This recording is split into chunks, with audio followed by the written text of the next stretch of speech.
So I'm quickly going to look at what cryptocurrency is. Right? Cryptocurrency is a word which is made up of two terms. The first term is cryptography. What is cryptography? Cryptography is the process of turning your plain text into a mumbo-jumbo type of arrangement, okay? I remember growing up, we had games we used to play. We used to exchange notes, and between my best friend and I, we knew the sequence, all right? We knew this word, which was supposed to be the first, would be the fifth, and this word would be, so such that if I wrote a sentence, it would look random to you, but my friend will know exactly what I'm trying to talk about. So that's what cryptography is. It takes plain text, mumbles it up, depending on what system you're using, and puts out an external bunch of text which you and I may not understand. So this is for the sake of protecting the electronic information, to give it integrity, to make it, to increase its confidentiality between the sender and the recipient. So only the sender and the recipient know the code they need to use for them to break it down. Anybody in between the decryption and the encryption, anybody in between here will just listen to noise. All right? Think of Morse code. That's some sort of cryptography, right? The sender knows what they're punching, the receiver knows what is being punched, but anybody listening in between, unless they've got some sort of intel, will not know what's going on. So that's what cryptography is, all right? It's a way of securing electronic information. Currency, what's currency? I'd like two quick responses. Currency, money, currency, what's money, currency? All right, so currency is your generally accepted form of money, all right? Let's keep that thought. So money is anything which is a medium of exchange, okay? Within a community, it can be any form. She talks about a community which rears cattle, right? So traditionally, I can marry a woman and pay for her using cattle, right? Traditionally. Though now it's all about the money. So within that community at that particular time, cattle was accepted as a medium of exchange. Am I right?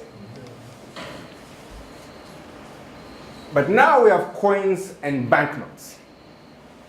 But even these are within a specific community. All right? Unless you're using a dollar or a pound, you may not be able to access services and products in various countries. You need to buy the local currency. This local currency is controlled by a central bank. They mint it, they regulate how much of it can be in circulation, and they make money out of thin air. All right, that's a very critical part. As much as when we're talking about blockchain and cryptocurrencies, we're talking about decentralization. Who owns it? Who has the right to make it? Okay? Recently, we were told the central government had printed new money. Did we have a referendum to allow them to do that? No. And do we know how much of it will be in circulation?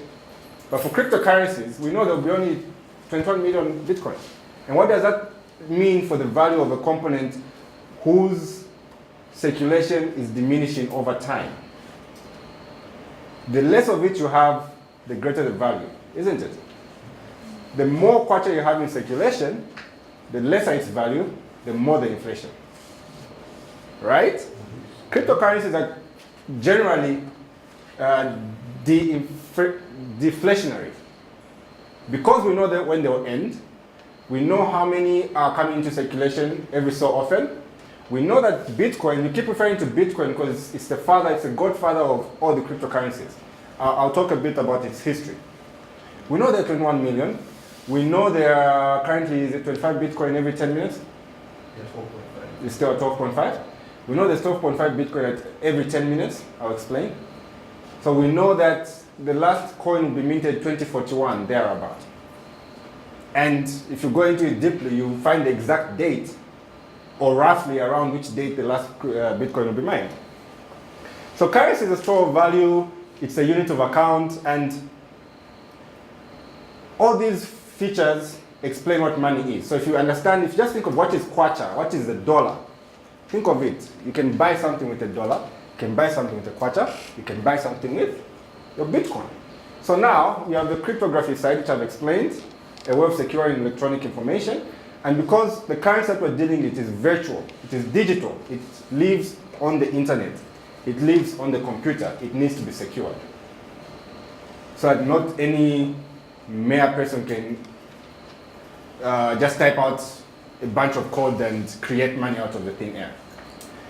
So cryptocurrency is a digital asset designed to work as a medium of exchange, all right? That uses cryptography to secure its transactions and to control the creation of additional units. We've talked about, we know exactly how many Bitcoins are there. Litecoin has got 88 million coins that will be in circulation. And these transactions are verified, by the cryptocurrency itself. Or you can think of it as a form of digital money. Remember, it's digital money that is designed to be secure, and in many cases, it is anonymous. It is a currency which is associated with the internet, and it uses cryptography, which is a process of converting legible text into ciphertext, which is almost unbreakable code, and it tracks the purchases and transfers. So cryptocurrency and the blockchain technology, the ledger is public, you can keep track of the transactions. Unlike going through traditional money, which is controlled by the banks, we don't know how monies are moved. But with cryptocurrency, if you buy one Bitcoin and you have it in your wallet, it will be in your wallet. As opposed to the traditional money, when you go and deposit it into the bank, you can rest assured that it will be loaned out to somebody else without your consent. True? Yeah. We've got the fractional reserve. So you put in 100 kwacha, they'll get 30 kwacha, they'll reserve it, the 70 kwacha will be put into circulation. Thank you for the reminder. A few more minutes. So quick history. I need to get going. Quick history. You might be surprised to realize that Bitcoin is actually not the first cryptocurrency or the first iteration of the cryptocurrency. We've had many attempts of cryptocurrency. We've had e-gold, web money, Liberty Reserve, just to mention a few, all right? Unfortunately, all these relied on a third-party approach. So they were owned by a business. Jaffet and Sons Limited owns web money. So remember you mentioned escrow. So you send your money, you send a transaction to me, and then I remit it after the person confirms that you've transacted as you had agreed. So at this point, it still relied on trusted third party. And then there's also the issue of double spending. Like I said, it's digital money, so you could probably type out a code which will replicate, or one code, you copy a code and send it to multiple people, and whoever withdraws it first goes away with the money, right? So Bitcoin in 2008, the white paper was released, but 2009 is when it became a bit active. This Bitcoin was the first peer-to-peer cash transfer or cash exchange system, okay? This system did away with the issue of double spending, meaning you couldn't copy a code and send it to multiple people. It meant that one transaction could only be redeemed by one person, and at any particular time we could all see that this transaction has already been done. For example, if I sent crypto to Mulima, and before he could retrieve it, I tried to send the same crypto to Gilbert, okay? Either of them can easily go into the blockchain and check. This guy's public key is this one. How much does he have in there? Has he sent it out already? It's easy because the ledger is public. Okay? We've all heard of a famous Zambian saying, I'm just waiting for a check, I'll pay you. It's a proverb, huh? A proverb. I'm just waiting for a check. I think, but with this, just say, okay, just give me your public key. I'll check if, As soon as the money enters your public key, I'll be able to see. So we do away with the centralized type of arrangement. So where do coins come from? We've talked about cryptocurrencies. We've touched lightly on what it is in my own rushed way. So where do they come from? And this is why we're talking about mining. All right? Mining is basically the process by which computers are rewarded for keeping the blockchain alive. I like to give examples. So let's say, number one, what keeps us from cutting Zesco lines? I mean, I could just come to this area and I don't live here, you know, I could just cut a line and leave, right? No, let's imagine, that aside, let's imagine I had the equipment to actually cut it down. The law? But is the law present everywhere? Right? But because if you saw me cutting that line, you would actually hunt me down. Because you're interested. You want the system, you want the Zesco lines to be perpetually functional. So you're interested. We're just not rewarding you for it. We all know where the water comes from. Right? There's that spot near State House. There's another spot somewhere there. But we can't just let someone go in with a bucket of poison and dump it in there because we're interested. In a similar manner, anyone who participates in the blockchain network is an interested party. So they want to ensure that the transactions are being done correctly. But not only that, they're interested because they'll be rewarded. Currently, the value of Bitcoin is about 5,000, 5,500. Let's keep it at 5,000. Imagine if every 10 minutes I gave you about $58,000 every 10 minutes. And what I'm asking for you is to say, just make sure the transactions within the ledger are correct. All right? And it's a consensus thing. We need 50 plus 1 or more.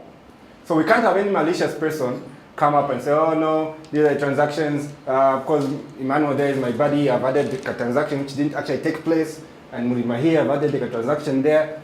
You know, the system will reject it. And once it rejects, everybody loses time. So everyone is interested to make sure that the system functions correctly. So mining, for every time that a computer confirms a ledger, they are given a reward, currently at 12.5 BTC for every 9 to 10 minutes. So this is what these big mining companies are fighting for. That's a lot of money. Imagine you mine, you do 100 ledgers a day. As a company, you have, you have 1,250 Bitcoin, and that's a lot of money. And it takes a lot of money again to mine. This is why we have mining pools. So instead of me owning the entire room full of these chips which do the mining, I say, okay, look, give me $500. I'll go and buy a chip for you. I'll put it in my facility, which is air conditioned well. I'll maintain it. I'll make sure it's operating correctly. So instead of me spending the entire $500,000 to set up a facility, I come to you and say, okay guys, look, I have this proposal. Give me $500 each. Okay, we buy these 100 pieces, 1,000 pieces. We'll set them up because the more chips you have, the more likelihood you have of actually cracking the code. Okay? So I offer you this, and I say, okay, for that $500, I'll give you $5 every day for the next 100 days, plus 20 days extra. Sounds good, right? So this is what you get. This is what you get. A lot of investment platforms coming to you to say, okay, we are mining. We offer mining services. So just buy a package of $50, $100, $200, $1,000. Okay? The more money you spend, the more hash power you have. Hash power is the size of the chip or the number of chips that you're going to buy at once. Ideally, that's how it should work. And that's what mining is. Basically, mining is a process by which people who validate transactions on the blockchain network are rewarded. And this is the process by which money, Bitcoin, comes into circulation. Remember I mentioned traditional money, the central bank has to mint it and circulate it. But for Bitcoin, it is released into circulation through the process of mining. And remember, I came to you and said, look, I need 1,000 people to partner with me. So that 12.5 BTC that we're going to mine will be divided by 1,000, all right? So each person will get their own share of the contribution. And that's why you have your investment platforms which are being offered to a lot of Zambians via a lot of different websites, so-called companies, but you really must be careful. Because to be honest, currently, mining is not profitable. All right? And that's why if you looked at the heat map that we saw, Zambia was very clear. Why? The cost of setting up a mining farm, the cost of electricity, all right? All those things need to be considered. That's why you have them a lot in Iceland, is it? Iceland or Greenland? Because the cost of electricity is cheap. And they found a way of now using the heat that comes from the crypto miners and you're reusing it to heat their homes. So either way, it's a win-win situation. So remember, coins come from a process called mining, and mining is the process by which computers are rewarded for actually validating, verifying, and keeping the network healthy. It's called cryptocurrency mining, right? But we don't use the tools showed here, we use computers. At first, you could easily do it using a GPU chip. You know, 2009, 2010, you could just have these guys who are into gaming, just put a gaming card onto the computer, and you could easily mine, back then it was 50 BTC, you could easily mine 50 BTC, you know. But nowadays, because it's become commercial, the bigger machines, so for you to actually compete with those bigger machines, you need to really build a big facility. It's gonna cost you, and it will take you much longer than you probably hope for.